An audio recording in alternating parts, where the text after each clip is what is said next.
called the Rincon Criollo. Criollo means a mixture of races. We have, because the Puerto Rican has the European, indigenous culture, and African culture. The casita is a typical home, poor construction. That was the typical house that everybody lived in, basically in the Caribbean. In Puerto Rico, it came in around the 50s, because before that, it was done with, the houses they lived in was made out of palms, and leaves, and so this was like an advancement, but it's identified with the poor folk, country folk. In the capital in San Juan, they got a little barriada called La Perla. They still got them there. People usually have a nice house in front of a two-story house, balcony, two-car garage, but in the back, they have a casita. The elderly in this area are like prisoners in their homes. And when we throw activities here, it makes them feel, excuse me, like if they were back in Puerto Rico. Like we say over here, this is a piece of Puerto Rico in the Bronx. So we're very proud of this place. The old people come here, I have seen old people stand here on that fence there and just stare at this little house. Just stare and tears start coming down from their eyes. And I say, what's right away, what's up? Did they mug them or something like that? Well, ¿qué pasa? Man, I haven't been to Puerto Rico in 60 years, but I was born in a house like this. The founder had his children over here in this school right across the street. He used to come bring his kids to school, but he saw this hole. People used to dump the cars, all the garbage, they used to dump it in. This used to be a big hole. It looked like bombed out Berlin here. Broken down houses, fires, because the Bronx went through a period of devastation. That's what I call it. The people abandoned homes, the landlords were burning the houses, all kinds of things was happening here. There was a need to clean that up because the kids would see it. It's a bad environment, it looked bad, it was a need. So he came here, he started bringing out stuff out of here, and he started growing stuff. Before you had the whole community out here helping, and before it was a garden. If you follow me, we'll come right in here and I'll show you a little more of what the projects the people are doing here.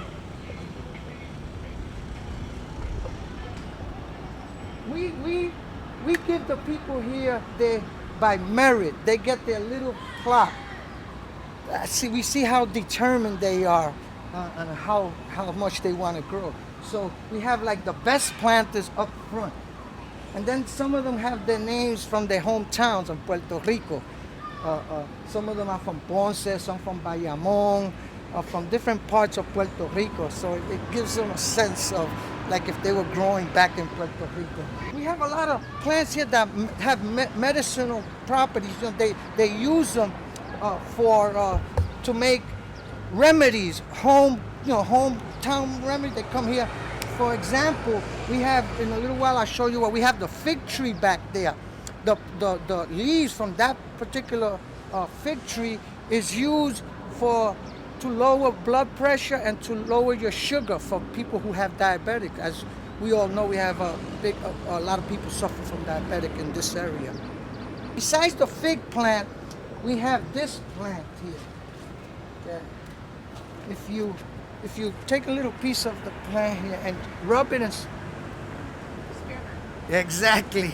We call this Yelba Buena. Good grass. You know what calabash is? Calabash. We make instruments out of this. We stopped growing these because they were so heavy. We had to put wood up there because they get very heavy. But we use that to make it what they call a chequere. African chequere. You shake it. But we stop because they get big and it brings down the fence that we put up. This is our vine. This is all grapes. Go all the way from, that's the head of the plant over there. And it goes all over. And this is our mascot. His name is Sammy Cordero. This is our mascot. We have to, he's a rooster. He's a rooster, right? He's the watchdog from this area. That rooster chases dogs, cats, anybody who he don't know from here.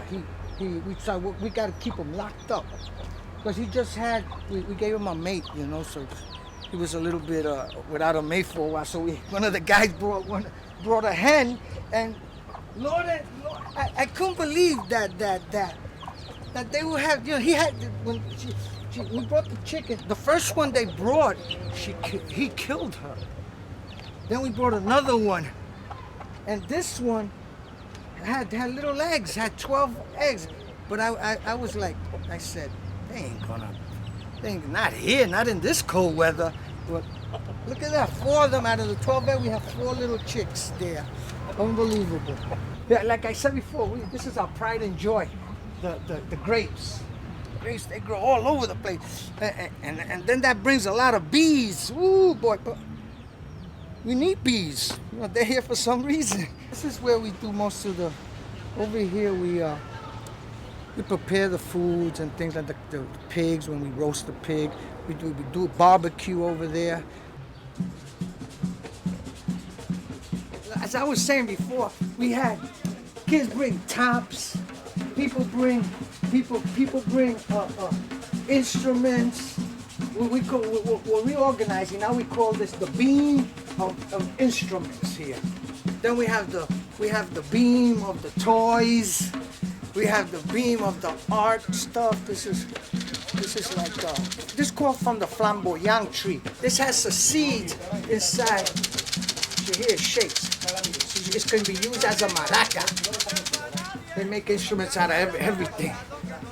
This is La Casita Rinco Criollo, and it's one of the main places in New York area that it will, and it's keeping this type of music alive.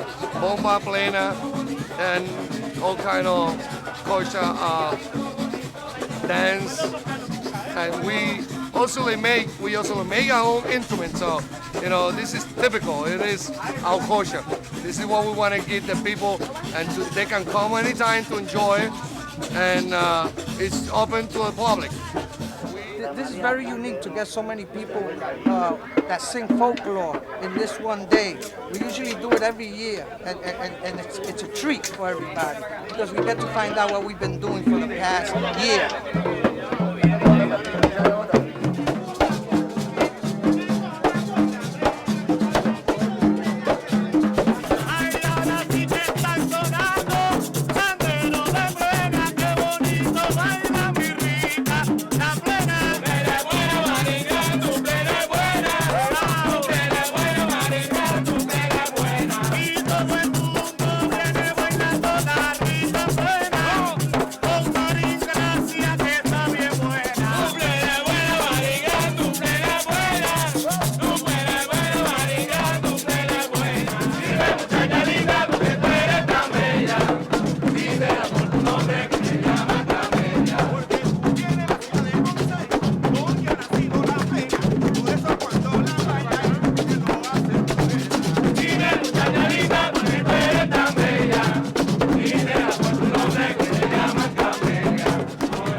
York, we were the first casitas to volunteer to beautify New York 28 years ago. You wanted to know about the history? We've been here before volunteerism was invented.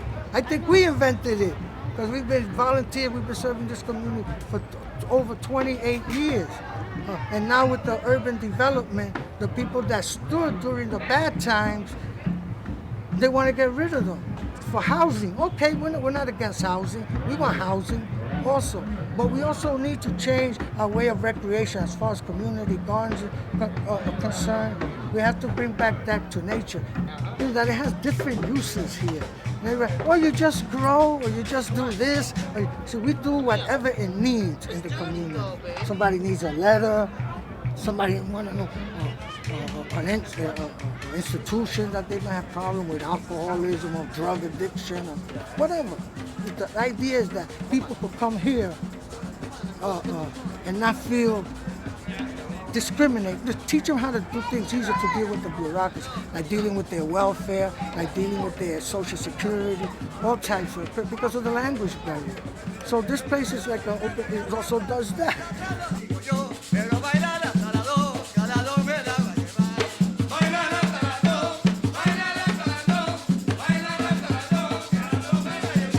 Rincon Criollo right now, we are having let's say a little problem. We have a little problem that we are trying to resolve with the community board number one. They are building our houses and they think that we can move to the other side. But Rincon Criollo, we already have 25 years serving to the community, and we think that it's our, we want to stay here.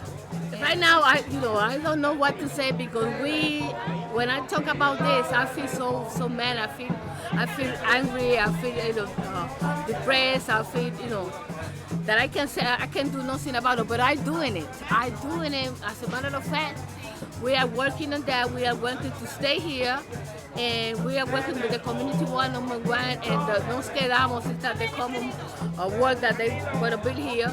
We are working with them, hand by hand, to try that Rincon Criollo stay here. But we need the support. We need everybody's support because Puerto Rican folklore can die.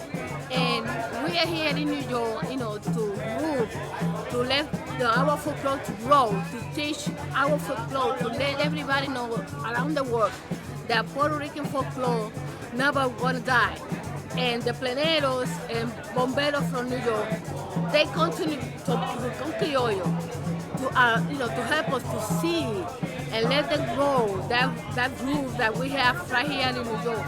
This corner is the most famous and the most place that people come from Puerto Rico and from New York, around New York, even not New York. They came from Italy, they came from Spain, they came from India, they came from around the world and come to here.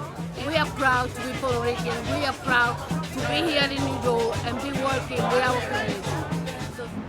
Plena is a rhythm that comes from Puerto Rico. It goes back about 100 years. And it's played on handheld frame drums. They appear to be like tambourines, but without the metal jingles. And it really is an expression of Afro-Boricua or Afro-Puerto Rican roots that grew up at the end of the 1800s in Puerto Rico. Plena, like bomba, is the drum music of Puerto Rico. There's only two real features or rhythms of drum music. And we can put aside all the other wonderful music of Puerto Rico, but when it comes to the nitty-gritty of drumming, there's two rhythms, two basic troncos of rhythms. And it has that contagious, foot tapping quality to it. And it's easy to sing, and it's very, one of the words is democratic. It's, because everybody can do it, everybody thinks they can do it, and everybody can do it. We don't look at people differently because they don't sing in tone or because they don't know the rhythms. The fact is that in a plena, once you get it going, like you see today, you're going to see everybody participating in one way, shape, or form. Estoy de vuelta en el presidio, destrozado el corazón, cuatro meses con media, una hornita que me intentó, digo preso, quería correteando, en su casa, mamito, te quiero tanto. Oye, y yo preso en el presidio, cuando me la mi amada, por defenderla y yo loco que la ultrajaba.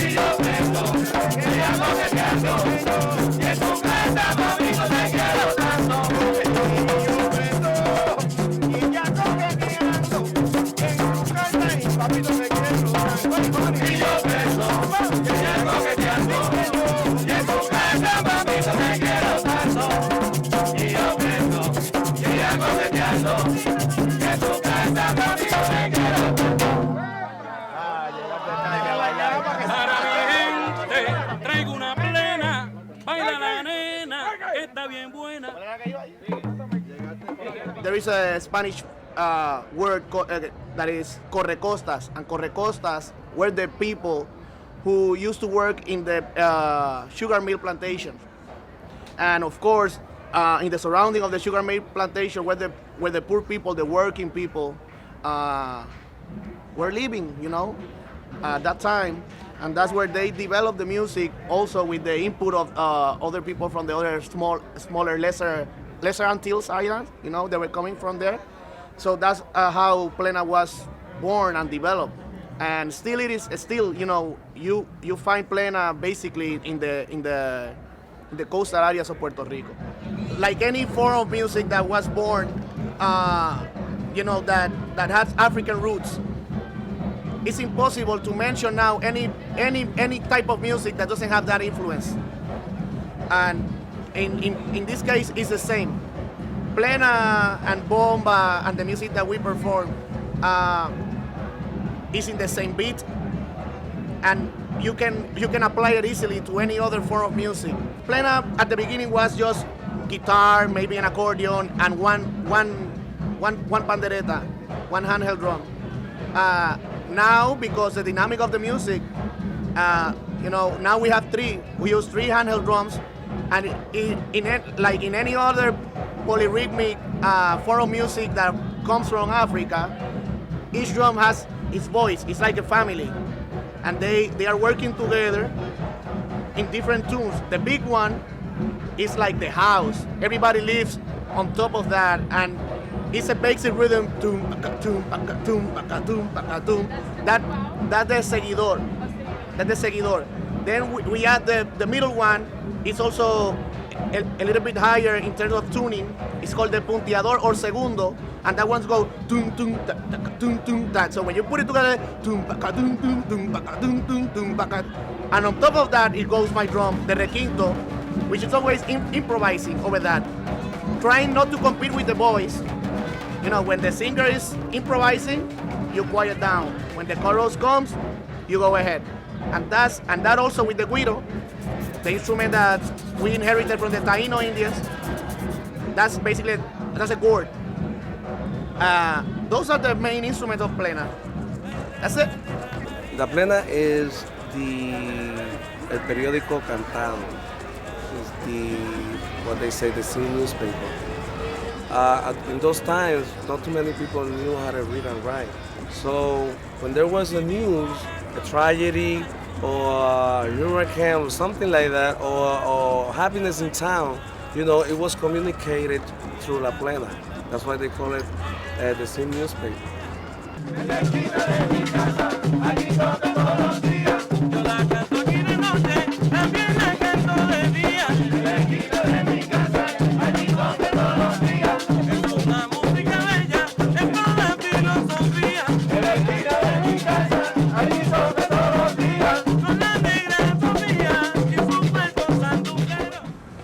I think what we have done is continue and open the path for all the groups, for all the younger players, younger musicians, practitioners to do it and make it happen. You know, the same way that all the people open the path for us. So, you know, it's your turn now. When I was growing up, I didn't think it was being passed on enough. So I started doing it with plena. And that's how I got involved about 12 or 13 years ago. My influences are the people who work and perform right here in this little corner of the Bronx. These incredible veterans of these rhythms that have come here in the 40s and the 50s in Puerto Rico.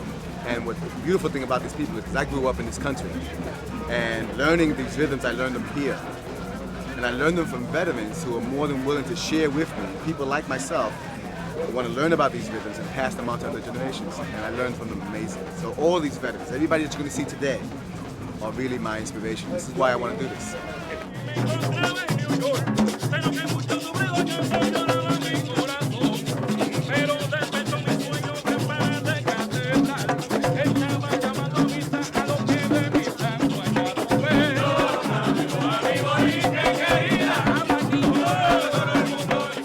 interesting what's happening.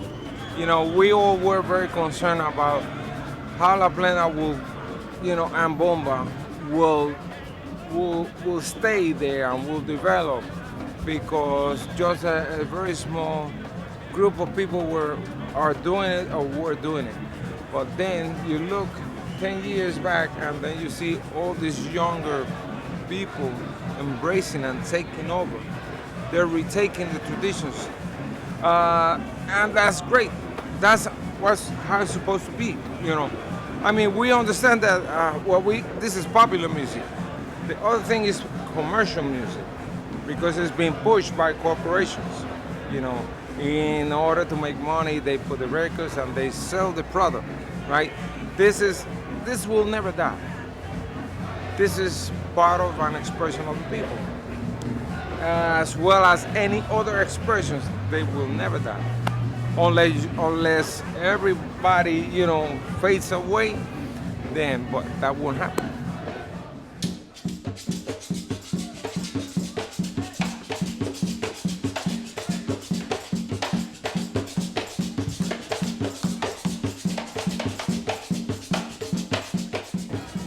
Today we are celebrating the Gardeners' Day. We started this party about 3 years ago. So today is our third year. So we have like 19 gardeners right now. They're having fun today. They're gonna cook. They're gonna make some stuff that they have around the garden for the people. They're gonna make back for the people with the food that we have in the garden. So everybody's getting together and having fun. So, and this is gonna be every year. So later out in the afternoon, we're gonna have a contest. So it's gonna be a first, second, and third prize. So nobody knows. So people that is around here. So we don't know who's gonna be the judge. So it's nobody from Rincon Criollo, nobody from Rincon Criollo, no gardeners, nobody can be in the yard. So and then we have some prize for the people who won. Okay? The winner of the best garden for 2003 of Rincon Criollo is Amparo Prado, La Finca number 7, okay? She wins the $50 prize.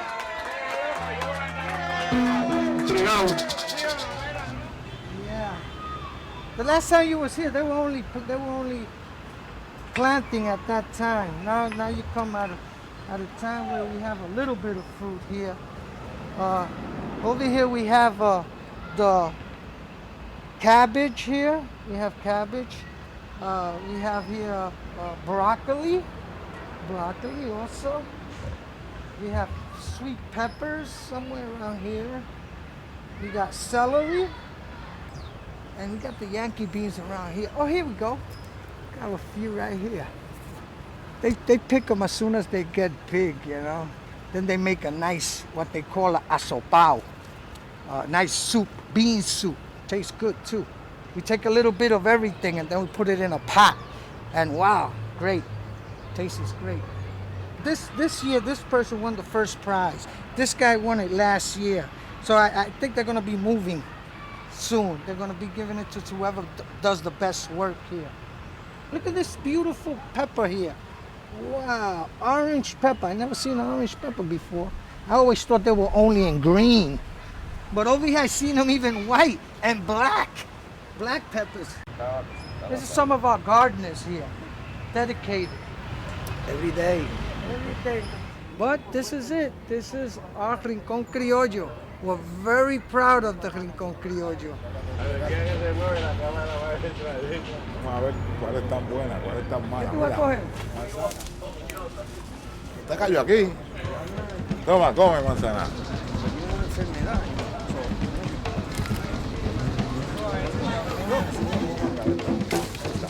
Diablo, me dieron al pecho. Mira, está buena. Mira esa.